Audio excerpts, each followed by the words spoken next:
fọwọ́ kan súnmọ́ bí má jẹ́ kó fọwọ́ òní mo ti gbẹ disease kan mọ́ oníwẹ́rọ̀sì burúkú àbọ̀ òní mo ti tó bá ti wò látòkè àtòkò náà wọ́n máa múra báyìí.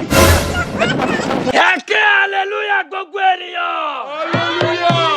Ẹ̀yin ọmọ ṣọ́ọ̀ṣì wa international ministry ẹ ké hallelujah.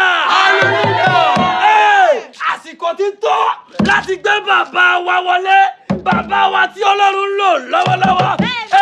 Daddy wa, àsìkò ti tó láti gbé wọlé. Daddy, you are welcome. Ẹnìkan bẹ tó fẹ́ràn wa.